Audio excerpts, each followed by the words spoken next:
talk about Fort Hamilton Yeah. to start with. Okay. On the morning of January 3rd, I went to Fort Hamilton for a checkup to see about being drafted. And I spent the day there. I did the physicals and everything, and I was going to be going. And there was a few guys from the town where I came from in Westbury, and we got on a brand new jet airliner going to South Carolina, Fort Jackson. And we got to the airport, and we got down to the Carolinas, and it was around 12:30 by the time we got to where they wanted us to go. And it was cold. So the next day we got up. They started giving us our uniforms, and the next few days we were getting shots and getting haircuts, and so I was in the U.S. Army now. Did my training there, and then we went to Fort Polk, Louisiana from Fort Jackson. And they gave me the folders to care for the guys because I was the oldest. So I always got to carry the paperwork.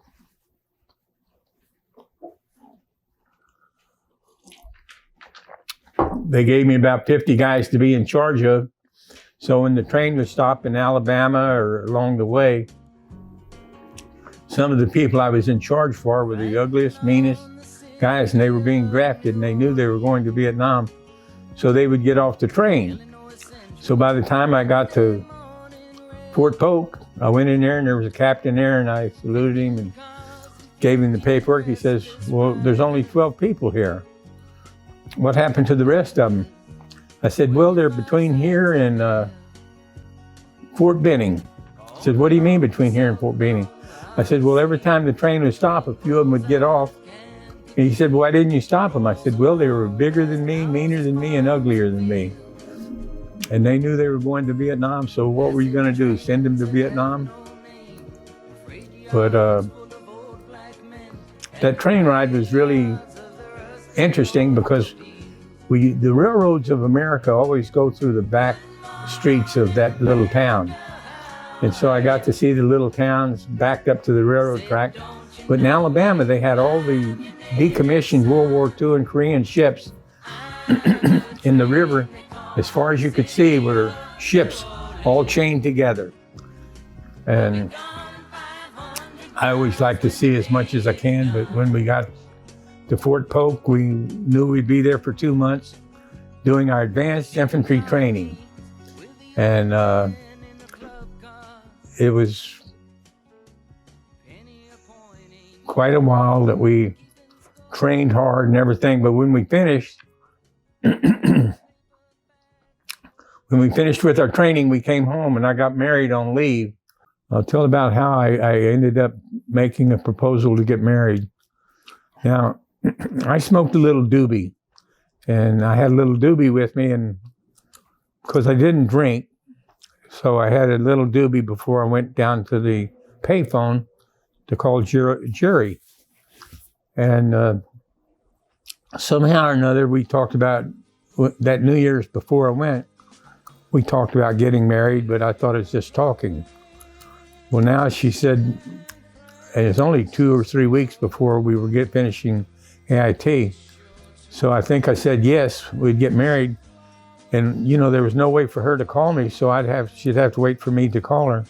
Next thing I knew, she had the Garden City Hotel rented, had the wedding dates planned and everything. I said, "Well, this isn't so bad." I said, "I need somebody to write to me and send me things." And she wasn't a bad person. I thought she was pretty nice.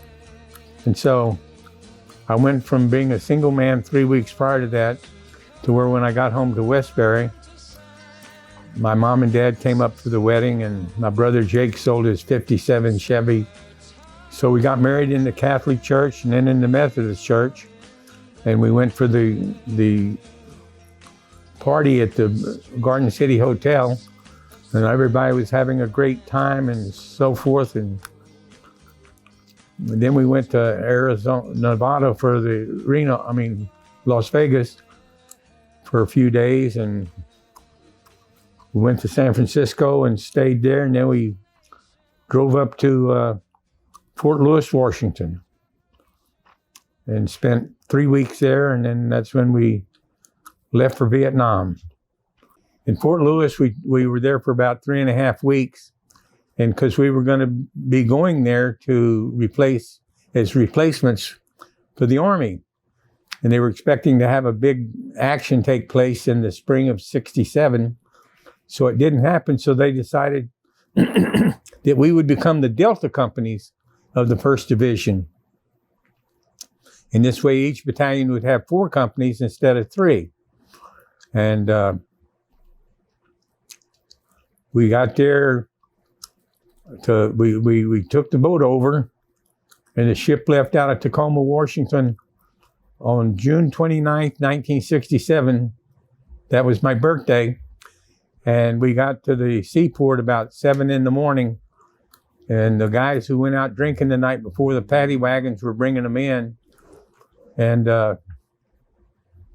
they were drunker than hell, many of them. They were sicker than hell also. So the ship finally left around noon out of Puget Sound. Rough body of water, roughest body I'd ever seen, is up and down. And everybody was sick as heck, and I'd taken Dramamine the first 3 days before the trip, because I knew that I wasn't seaworthy. Well, I found real fast about details. They would pick details up, and you had to go clean up the puke from all the guys who were sick. And I said, man, I'm not cleaning up after someone is puking. So I found that if I hid in the lifeboats were turned upside down. So I'd crawl in the lifeboats and lay prone till they picked all the details, and then I'd come out. Well, I did that every morning and every afternoon. And I didn't want people to know about it, because they would start doing it, and then they would know I was doing it. So I'd lay in there and lay prone, and when they picked the details, then I'd get out and go. We played cards, and every card game there was, and talked. So, but when the ship was leaving Tacoma, my wife and Belmont's wife, they took us to the ship, and I was opening up my scrapbook that she gave me, and she gave me a scrapbook with family pictures in it and stuff, and opened up one page, and there was a pair of cute little panties. And so I kept them in the picture album for the trip. And we got to Vietnam on the day of the 23rd of July. And we were approaching Van Tao, and there was little fishing boats in the bay there. It was the ocean, actually. And we were about 20 miles from shore, because you could see the white sands of Van Tao. And floating in the water, something was floating on the right side of the ship. And I got closer to look, and it was a body with its head cut off. And I said, this is a hell of a welcoming. And so there was actually about 5 bodies floating there. And I said, this is not a good welcoming. So we arrived at the seaport, and the South Vietnamese people were unloading the ship. I felt very uncomfortable about that, and we went down to our sleeping quarters. Naturally, we didn't sleep because the boat was rocking so much from the tide changing, and I was worried about maybe them hooking a landmine up to the ship and blowing it up. Morning time came, and we got up and had a little something to eat, and they had trucks there to pick us up and took us to the airport, and they flew us into Van Tao. They flew us into Benoit. And from Benoit, they took another little prop plane that's only 5 miles. And we landed in Xi'an, Vietnam. And there was a band, the 1st Infantry Division band was playing music for us. And I said, wow, this is something. The band's playing for us and everything here. And a little while later, we all got kind of settled down. And the first day there, I'd never seen a dead American soldier before, but a helicopter was coming into land, and it had trouble, and it crashed. And the 4 crewmen on that helicopter burned to death because they didn't have fire equipment there. And so I got to see the fire burn, and the bodies got bigger and bigger from the heat. And I said, this is another hell of a welcome. But we were there and we wrote letters, and they trained us for about 3 weeks in the rear so we could get more training. And the colonel, Colonel Richard Cavazos, he was our colonel, and he stood up in front of us and looked like a giant and said, welcomed us to the 1st Division, 1st Battalion, 18th Infantry. And he told us he would never ask us to do anything. And he said he would, if he couldn't, he wouldn't send us in harm's way unless he had control of everything. And he didn't. He proved to be the greatest leader that anyone could have. He retired from the military as a 4-star general. And he was the first Hispanic American to achieve the rank of 4-star general. And so he was our colonel for the first 6 months. And he realized after the first battles that we were his elite company. So we got to walk point for him more and be his company, because he would take us lead whenever he was in the field. And so we were very fortunate to have him. When he left, that's when things started changing and we started losing people. But, okay, the early training, this is when we arrived in Vietnam, and in basic training and in AIT. Basic training was hard, and so when we arrived in Fort Jackson, we started our training. Each morning you'd have to walk the ladder bars before you could go into the mess hall. So some of the draftees figured they could play sham, like they passed out and they'd fall on the ground from the handlebars. But the sergeant would have us step on them if they wanted to act like they'd passed out. And so after 2 or 3 days, nobody passed out anymore, because he would make every soldier step on that guy that supposedly blacked out. And so we didn't have any passing out anymore. And I learned that you learn fast in the Army. If you get there first, you get to decide what job you want as KP. Now, if you were there last, you would be the pot and pan man. So you were the last one to finish, and you had to constantly wash. So I'd get there first so I could be the dining room orderly. And I would clear the tables and make sure the tables are clean. But so those who weren't good soldiers, they ended up being the pot and pan man, because they wouldn't get up and this and that. And getting your hair cut and getting shots every first few days, your arms would be shot in both arms. And the hair got cut, and I had shin splints so hard because I'd never walked that much prior to it, getting drafted, because I was 25 and the other guys were 18 and 19. But I couldn't let them outdo me, so I would take and march like nothing was wrong, but they'd feel like my shin bones were ripping off the front of my legs. But I was able to show the young guys I could do everything they could do. And then we went to Fort Polk, Louisiana, was our advanced training. It was quite intensive training. We felt very comfortable that we would be good, because in that extra training time, you knew who could do good and who wouldn't be good. And so the friendships you made lasted all the way through Vietnam. What else was AIT like? AIT was morning to night. You got up at 5 in the morning and you went to bed at maybe 6 at night. And you had to make sure that you made your beds every morning. And I knew how to make beds good because my mama taught us how to do all those things. But people who didn't know how to make beds and stuff, they had a hard time, because the sergeants would just rip all the blankets off the bed and tell them, start over. You want to talk about the Jody story? The what? Jody, the story of Jody. Jody. Where did that come from? Now, Jody was... That's in basic training? That was in basic training. It was a fictitious person that was taking care of your loved ones back home. Now, many of the 18 and 19-year-olds had girlfriends, and I was 25 then, but we'd be marching, and the song would go like this here: you don't have to worry about your girlfriend, Jody's home taking care of her for you. And many of them would get upset about Jody. And Jody was real, because you'd get love letters saying that they no longer wanted to be your girlfriend or whatever. And many of the young men would get pretty upset with it. And Jody, I didn't know who Jody was. And you'd go left, left, left, left, right, left, left, left, left, right, left. And you would be double timing most of the time. But you couldn't forget about Jody. Jody was there every day to be sung to. What happened? Some guys would get those Dear John letters. Oh, the Dear John letters, that was a hard thing to see. One guy's father he got married when he was on leave, and his father bought his wife out to Fort Lewis on his Harley motorcycle. And this was about probably a 1,500-mile trip. And the lady was quite chippy, and so we got to meet her there, and he was kind of a country boy. And so I wondered about the father's riding on the bike with the wife.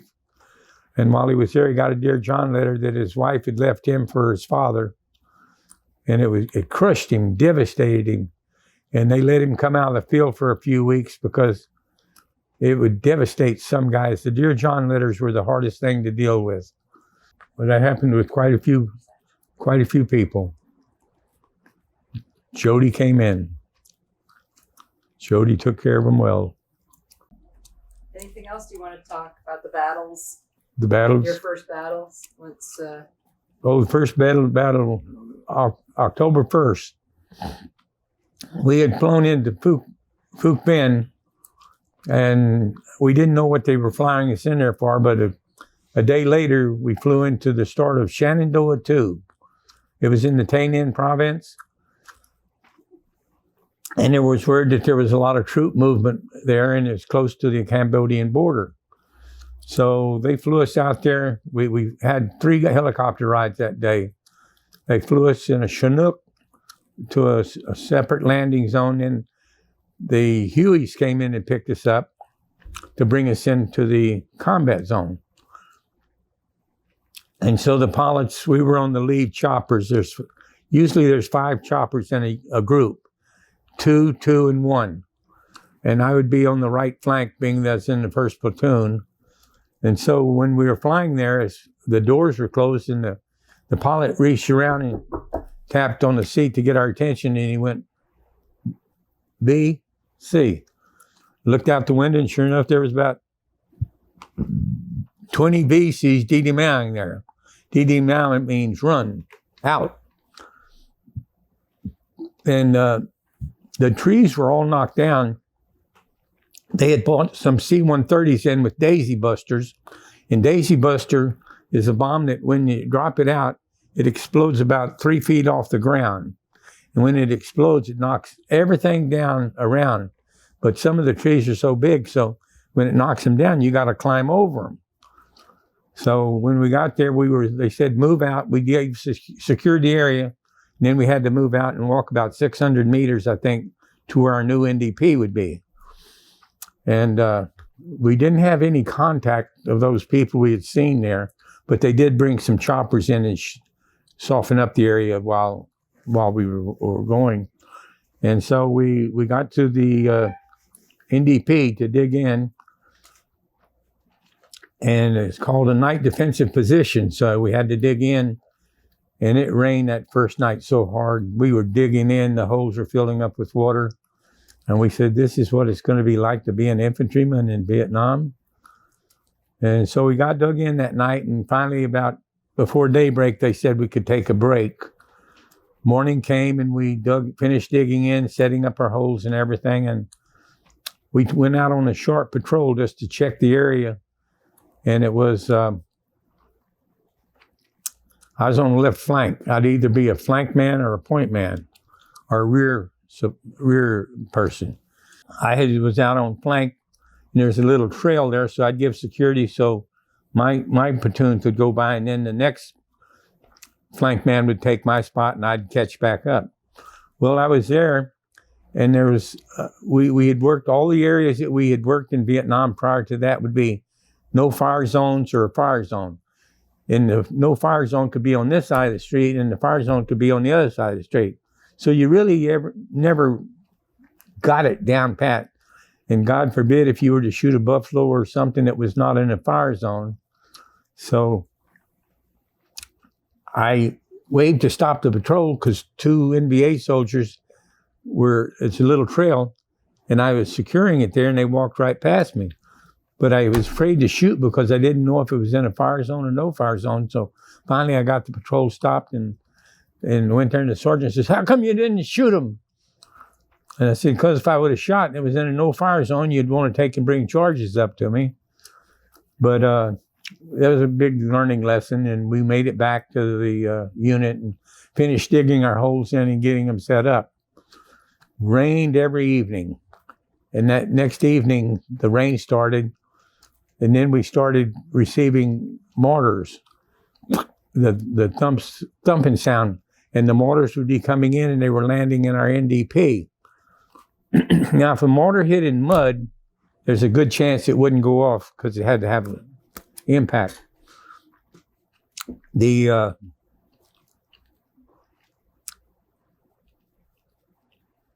mortars were thumping, and Lieutenant Bravenham was to the right of my position, about 3 or 4 positions. And he said, they said a short round, because when you hear the mortar go out and you just go thump, it means it's going to be a short round because the explosive might have gotten wet or something.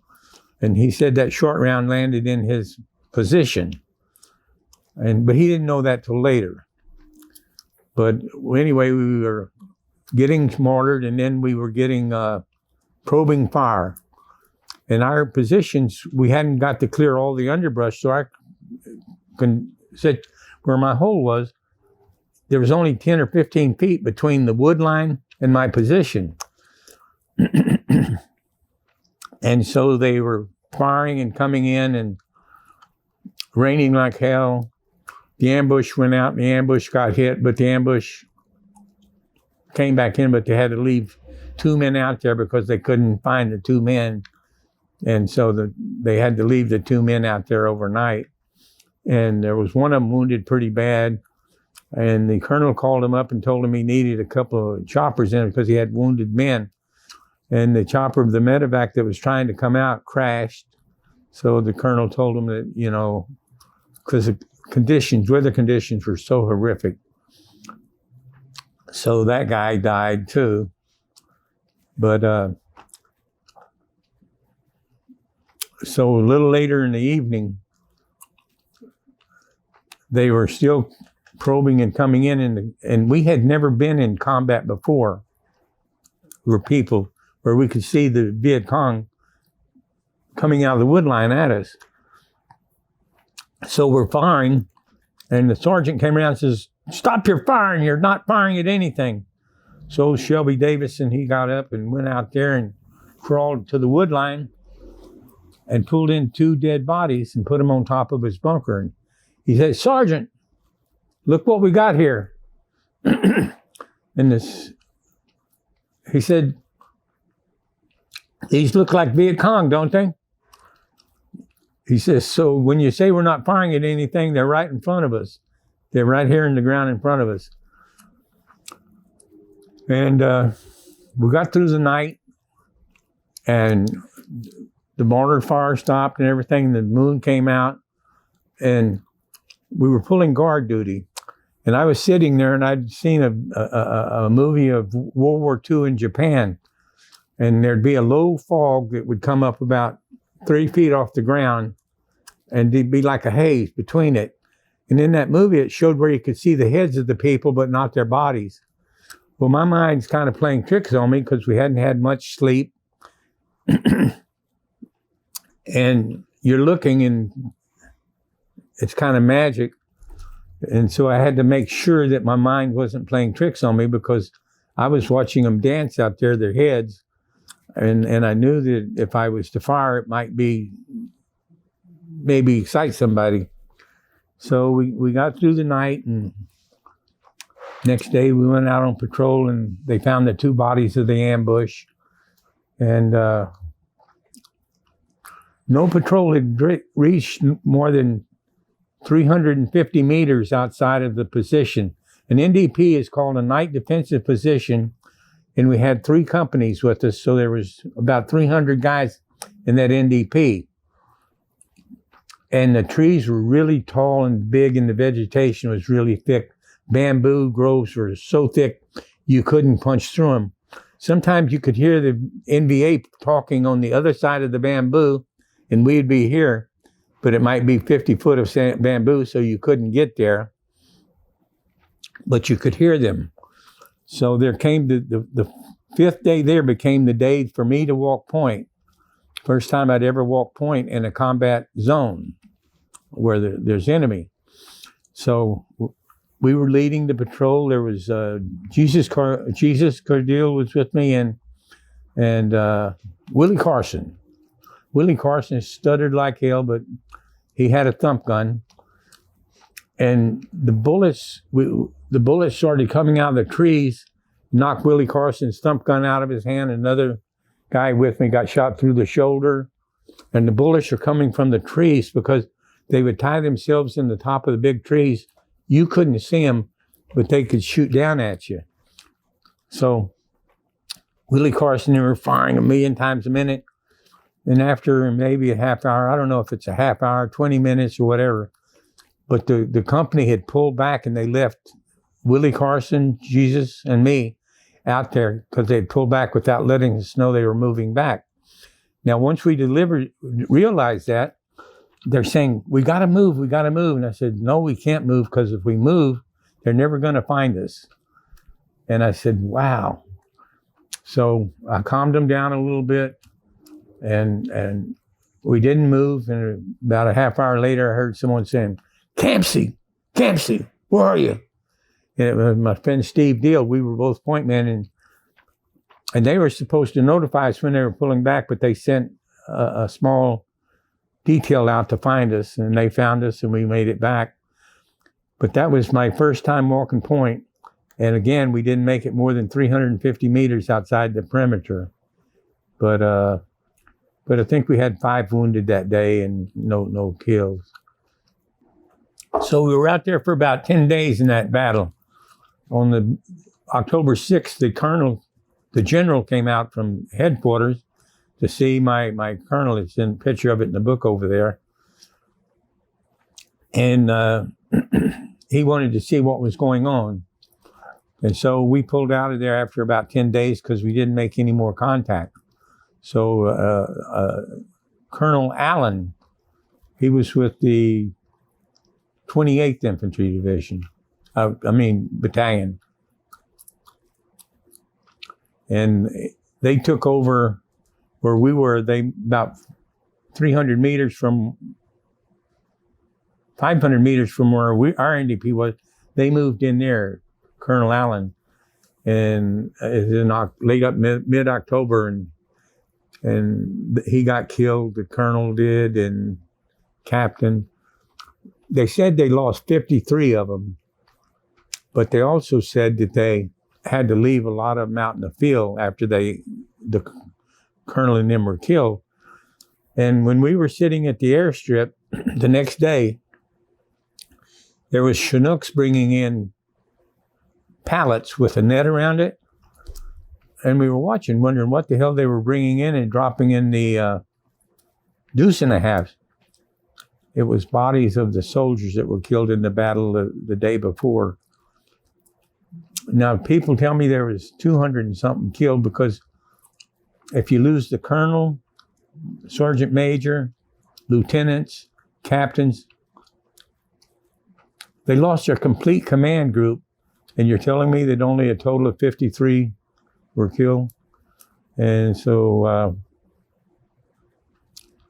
that was a hard one too, but you didn't fight every day.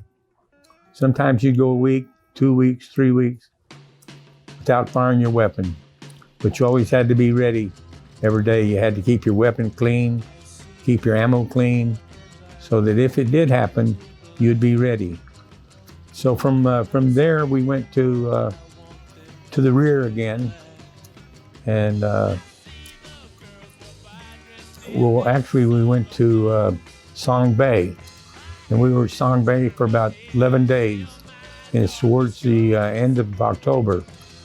And we were on, I was on LP that night, and in the distance I could see the tracers going up, white tracers going up, and because the NVAs had white tracers and we had red tracers. So the Snoopy gunships that were above were firing the red tracer from, and the white tracers were going up from the NVA. And I was wondering what the hell was going on, because there's a lot of tracers going up. Well, they brought us in the next day to have a rest in Lac. And we went to the TX, got hamburgers and sodas, and we didn't even clean up our weapons or take a shower, because we figured we would do that later. Well, the next morning at 4:30, they came in and we were sleeping on the ground, kicked everybody's feet and said, "Get up, get packed up. We got to get down to the airstrip." And so it wasn't even daylight yet, but everybody had to get their weapons and web gear up, and they trucked us down to the airstrip. Now at the airstrip, helicopters are coming in, and the helicopters are coming in and setting down on the airstrip. Looked like maybe 100 helicopters. I say 100 helicopters because it might have been 50, but it was a lot. And they were staged. And it's a great picture because the props on the helicopters would be lined up this way here. And being that we were the first platoon and we were at the airstrip, so we would be first on the flights going out. And then behind us would be another group of guys, and behind them would be another group. So each time the chopper would come back, he'd pick up a new refill. Well, we were on the lead chopper on the right side, and there'd be 5 choppers, two, and 1. So we were flying out, and the morning mist was just right over the top of the trees, and it was like kind of mesmerizing to see the fog, or not fog, but just a thin cloud layer. And the choppers were going, and I took a picture of it, and it's just so beautiful because the dew is still on some of the wings. And they dropped us off, and we ran out and secured the area around the rubber trees, so the choppers kept coming in and coming in and coming in and coming in. And they unloaded about 300 people there. And where did they take you? Where were you now? Michelin Rubber Plantation, about 50 miles from the Cambodian border. And so there's 350 of us, and we're digging in. And there was, while we were digging in, a group of mountain guards and 2 special forces officers got hit by the NVA. So the captain sent a squad out there to kind of rescue them. And they got out there, and the NVA broke contact. And so there was 28 of the mountain guards. Those are the mountain people. And I'm digging in my hole, and one of the mountain guards was put his hammock up between the rubber trees, and he takes a banana leaf out of his pocket and unfolded it, and he's cutting with his knife. He said, "You want VC?" I said, "I don't eat meat." He couldn't understand language, but anyway, he cut a few pieces and nibbled on it. And we dug in our holes and got set up. And we had to go out again because Charlie Company had sent a patrol out, and they got hit too. And three guys were killed in that. And they carried in the bodies. And that was the first time we'd seen dead American soldiers. And they were carrying them in the poncho liners, and their heads would be hanging, kind of dragging the dirt. And it's hard because they knew half hour before the guys were alive, and now their mothers don't know that their children are dead yet, and they're going to be told that they lost their son. And that was shocking to us because that's the first time we'd seen dead soldiers.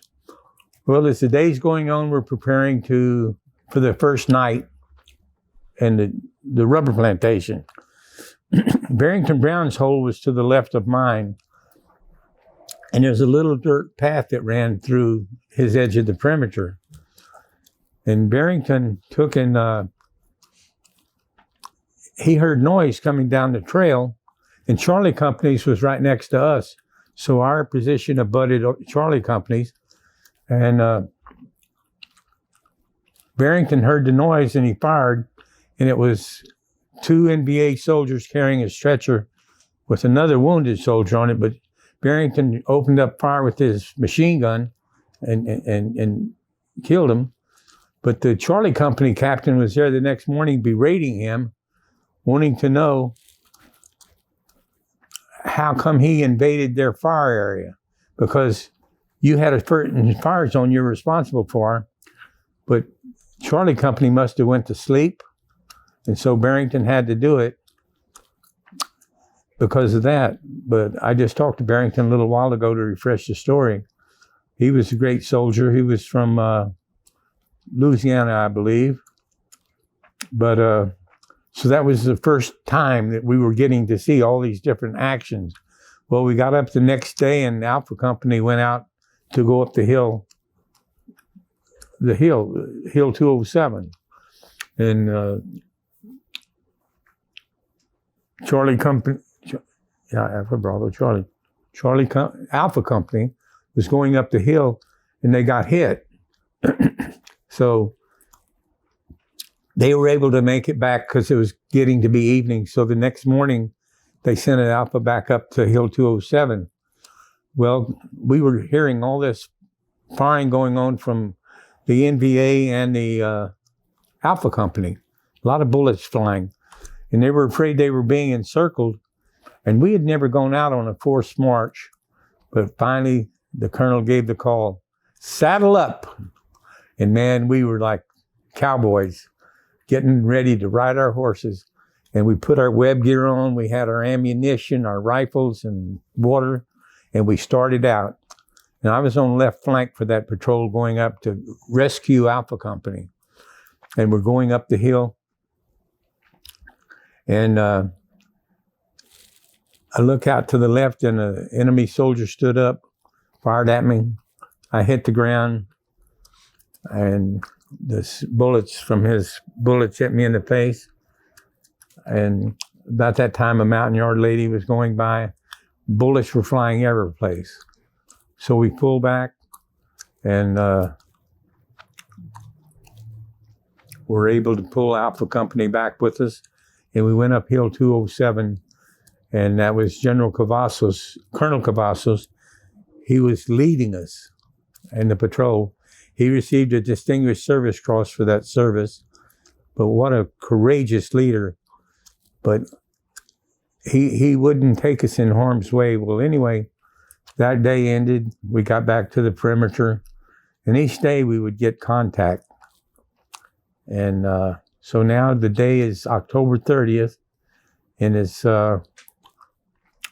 October 31st, actually. October 30th was, I got wounded that day going up Hill 207. And we went back and got saddled up. We went out on ambush on October 31st.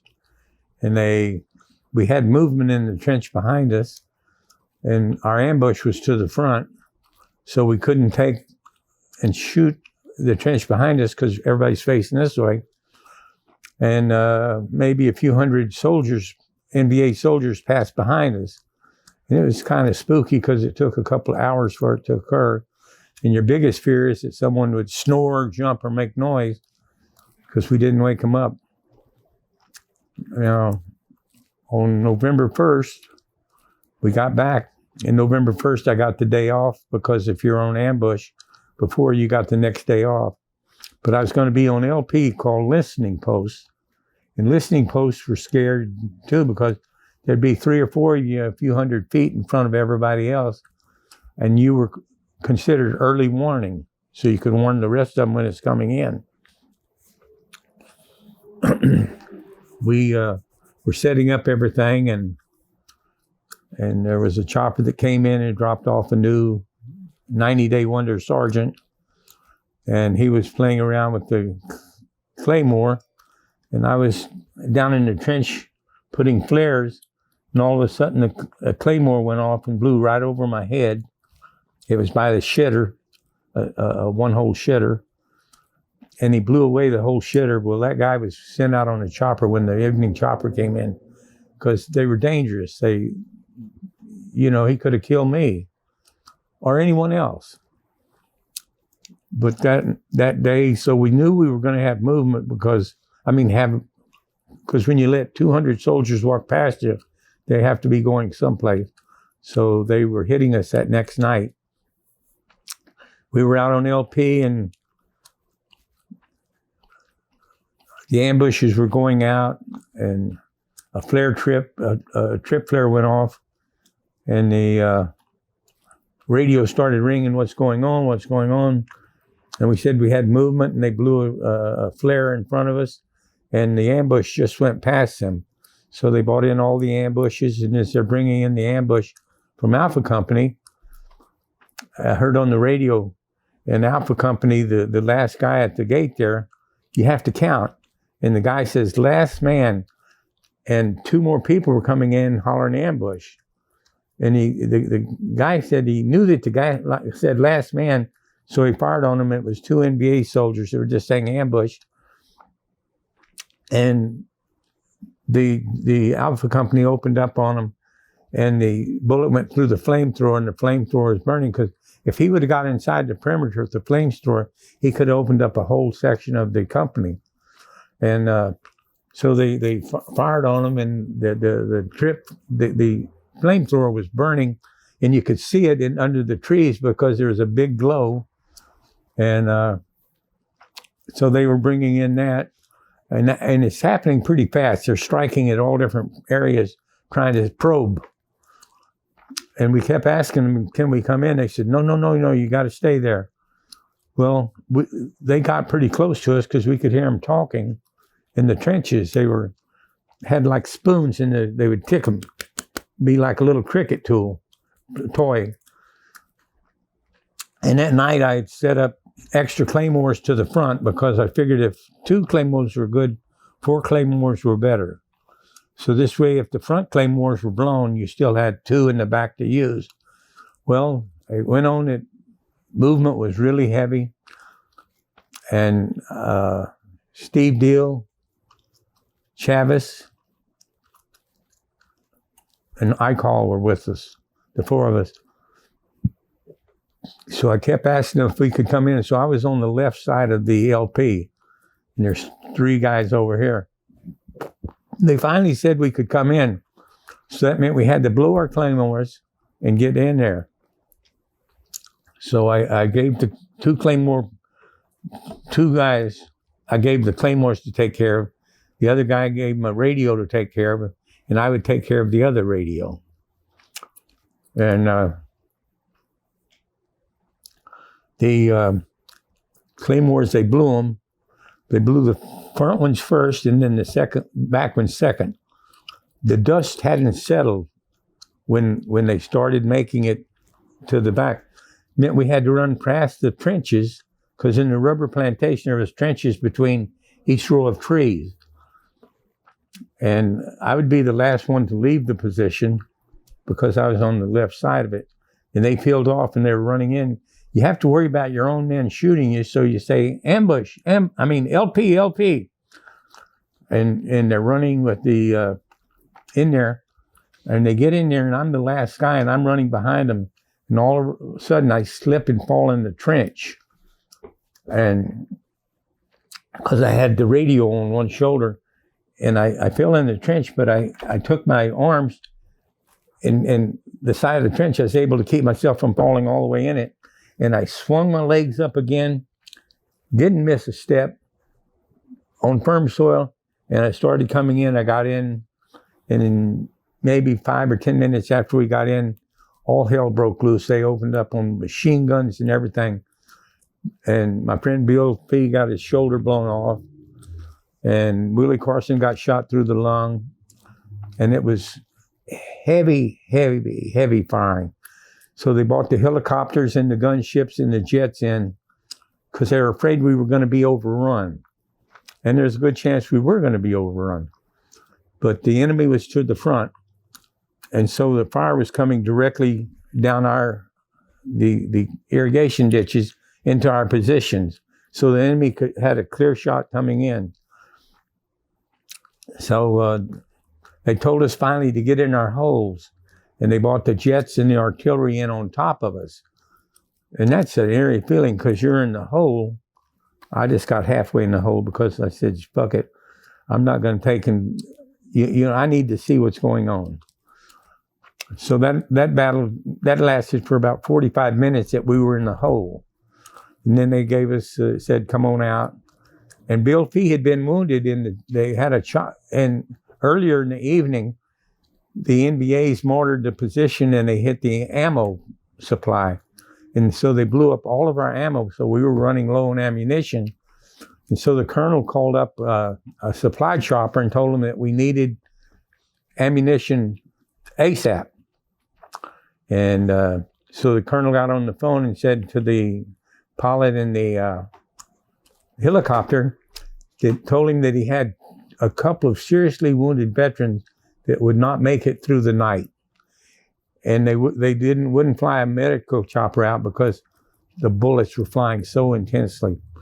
So the captain in the supply chopper said to the colonel, said, sir, you have them down there, I'll hold up, but you need to have them there immediately because I can't stay on the ground. So the chopper came in, they pushed the ammo out, and they had Bill Fee and Willie Carson there and shoved them inside on the floor of the helicopter. Now, Bill Fee said that he was full of morphine, but he said, Ronnie, I was laying on the floor, and I lifted up my head to look out where the NDP was. He says, all I could see was white tracers coming in and red tracers going out and bullets flying up towards the helicopter. And so Bill Fee made it back and he survived, but we never knew what happened to him or if he lived. But in 1985, when I marched in the parade in New York City, I met someone who told me how to find the people. We found Bill. He was able to keep his arm.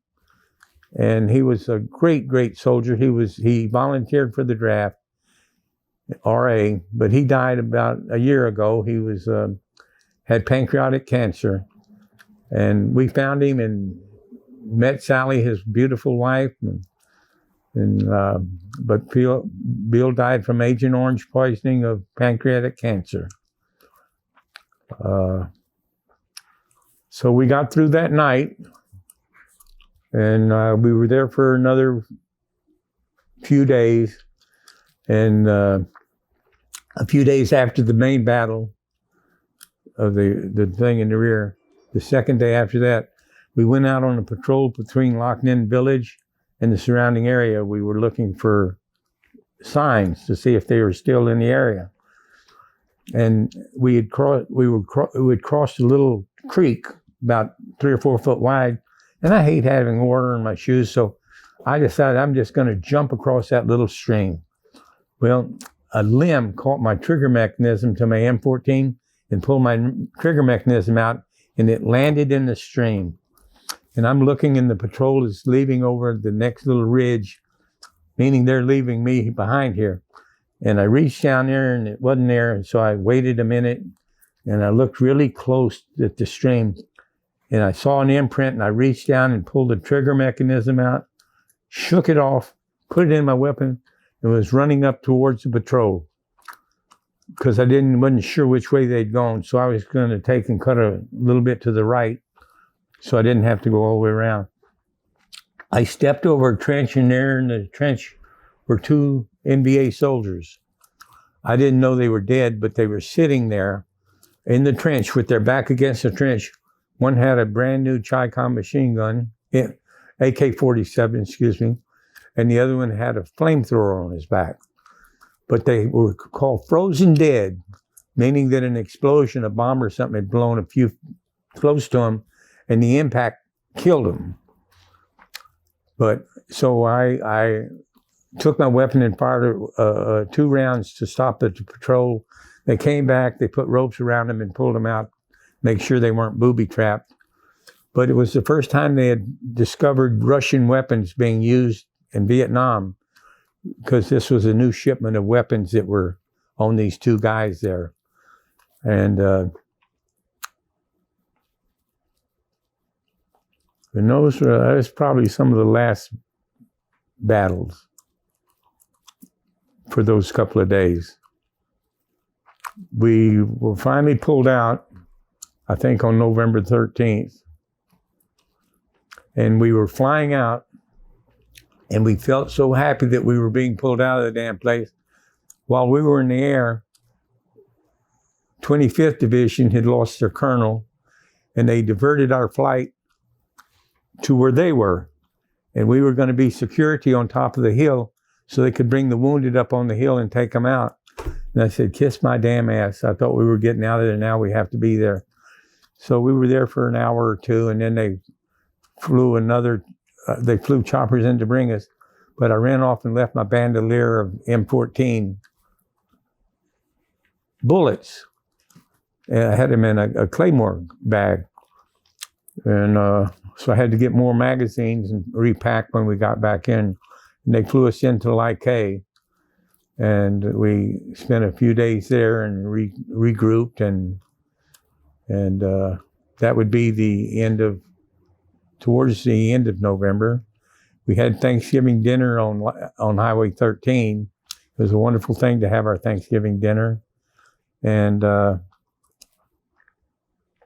so we stayed on Highway 13 for a few days, but on December 3rd, 18 quarter cab soldiers went out on ambush, and they were killed.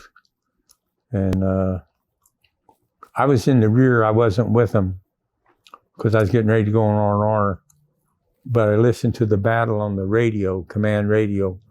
And Sergeant Chestnut, who was there on his 4th tour, he extended 3 more times. And they said the mortar landed right on him and killed him. And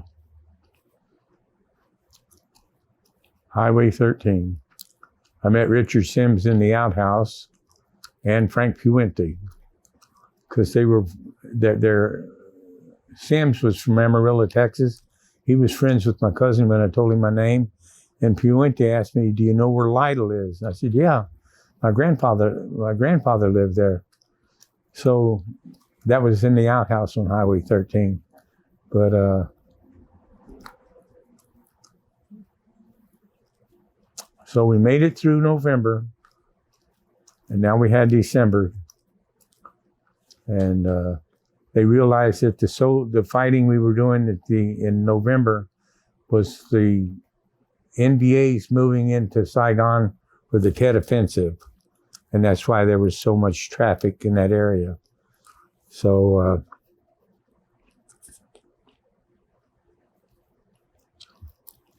so that's it. We get into December. December was pretty slacky. We wasn't in a lot of fighting there. When I came back off R&R, the Lieutenant Green asked me if I'd like to be his aide. And I said, yes, sir. He says, do you know how to type? I said, I had 2 years of typing, sir. Then I realized that by the first day I was there trying to do it, I couldn't type. I couldn't get my right hand to move. My brain is like, I could see it, but it wouldn't go through my body, and I couldn't type. I know now that was my first severe case of PTSD. I'd already had a couple of traumatic brain injuries by this time, so we could say maybe, but I couldn't get the right side of my body to move because the right side of the body was in the blast. And so I went and told Lieutenant Green, I said, sir, I can't get my hand to move and I can't type. And he said, well, can you do this? And I said, yes, sir. He said, well, you can still stay back here, Campsey. I want to keep you here to be my aide. And I stayed there for a while, but I got tired of being there. So Mike Siliberti, the lieutenant, told me to tell him he had to go back out to the field. And I went and told him, and Mike jumped up and smacked me in the jaw. I said, now, Mike, what the hell did you do that for? Because he wasn't going to make it in the field as a soldier because he had too much anxiety. So I went to the lieutenant and told him, I said, sure, I'll go back out in the field. I said, because he'll just get somebody killed. But when I went back out in the field, I had to reprove myself to make sure I wasn't scared, because you have to be sure of yourself, because if you're not, you're jeopardizing the men with you. So my first day back out in the field in early March, I asked them, who's pulling guard duty tonight? And they said, fuck it, we don't pull guard duty. I said, what? Because they were battle fatigued, they were worn out. And I stayed awake all that night. Then a few days later, we were out on patrols and stuff, and we were crossing a river. And there was a rope pulling across, so you'd put your weapon on the rope and let them pull it apart, and you'd just hold on to it. Well, someone didn't put their safety on, and the M16 started doing the dance. It was shooting, and every time it would shoot, it would bounce on the rope and pull the trigger again. So everybody was hiding and everything, and they finally got the weapon across. That was probably March the 12th. And I have a question. So you were back in the rear building things while the Tet Offensive happened. Right, when the Tet Offensive happened. I was your new guys. The new guys when they were coming in. And so I helped build the barracks and fix the vehicles. I stole a generator for the company because Camo had all these new generators over there, and I couldn't keep fixing this damn generator because you could get TV on until 9 o'clock. So I said, well, hell, Camo has all these generators over there. So I went over there and took their generator, one of their new generators, and bought it back and hooked it up so we'd have a generator running. And I think I took the old one and took it up there and left it where the generators were. But so every month a lieutenant would come around and do inventory. Every company had to be, so the lieutenant came to me, a captain is a captain. Captain came to me, says, Sergeant, would you know where that generator came from? I said, no, sir, I just came in from the field and it was here, but I says, I don't know anything about it. And because you had to be creative. And it was, but when I went back out to the field, it was, when they didn't pull guard duty, it upset me very much because they were worn out. And the attitude was really, fuck it. And I wanted to live. And they feel that probably PTSD might originate from the deprivation of sleep. When you stay awake 24 hours a day, your brain changes. And I stayed awake 24 hours a day for about 3 months, 4 months. I'm not saying I didn't get a nap here and nap there, but I stayed awake because I didn't trust my guys. One time we were going out on ambush and two of the new guys didn't have a second radio on. I sent them back to get the second radio to go out on ambush. And I hated going out late to get an ambush set up. And this was in March. And the ambush, it was on top of the mountain on Highway 13. And so I had them go back to get, and they didn't come back. And I went back and they were inside the little hooch, the tent, the poncho liner. And I crawled in there, and there they were. They had the munchies. They'd smoked a little pot. And I crawled inside and I grabbed a hold of their shirts and I pulled their heads together and I said, guys, I said, I want to tell you something. I said, I might have to write the letter to your parents and tell them why I killed you. I said, because when you do stuff like this, you're jeopardizing everybody in our patrol, in our ambush. And I said, if you ever do this to me again, I'll kill you myself. And they never did. And those are just some of the stories of being a combat infantry soldier in Vietnam. It was fun in a way because the camaraderie you shared was so special. But a Vietnam veteran's in last night. He was in grave service. He said, Ronnie, he was there the same time I was, 67 and 68. He was in the 1st to the 25th Infantry. They were right next to us.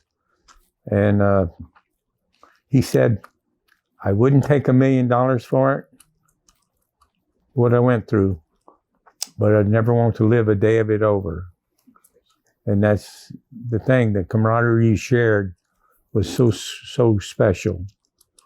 And so I'd like to record these stories because I'd like to have people understand what it was like for a soldier, family.